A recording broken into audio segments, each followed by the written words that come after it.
Okay, so you have a right to be free from retaliation. This is a good deal because you request from your boss to fix something. Let's say that fall protection example I used earlier, and your boss says, if you don't get up there, you're fired. Well, he's forcing you to do something that's unsafe. If you refuse, and then he says, "Okay, you're fired." Well, so now he's retaliating against you. He's punishing you for only asking for a safe and healthful work environment. If he does that, then he can be held accountable for doing that. So workers have a right to seek safety and health on the job without fear of punishment. And this is spelled out in Section 11C of the OSH Act, and I want you to pay attention to that. That might be a question on the quiz, so that's a heads up to you. That the right to be free from retaliation is spelled out in Section 11C of the OSH Act. Workers have 30 days to contact OSHA if they feel they've been punished for exercising their safety and health rights.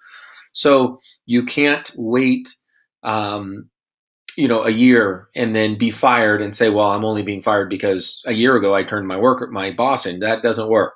It has to be within 30 days, and you have to say, hey, I'm being punished. I'm being cut hours. I used to work 40 hours a week, and now I'm working 10, and it's all happened after I turned him in. Or you might say something like, you might find your boss transferring you to, a work location 2 hours away. They're trying to punish you for something you did. Then if you can prove that, then potentially OSHA can help you out because you have a right to be free from retaliation.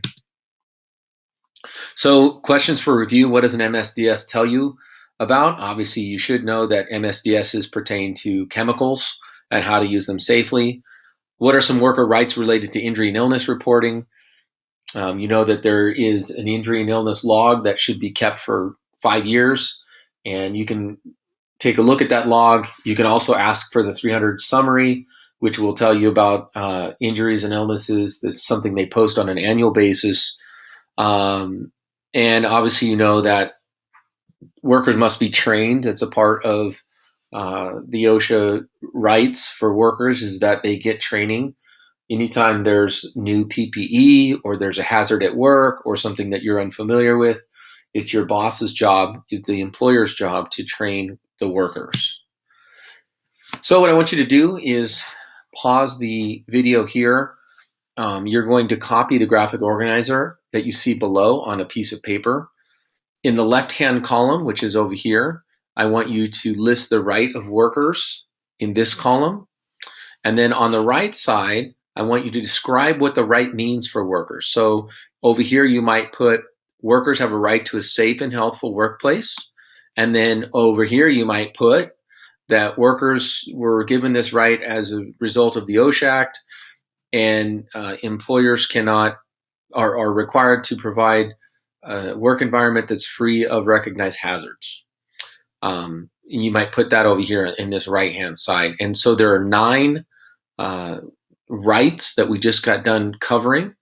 And so I want you to fill out the 9 rights here, a description of what those rights do for workers over here, and then you may continue the video.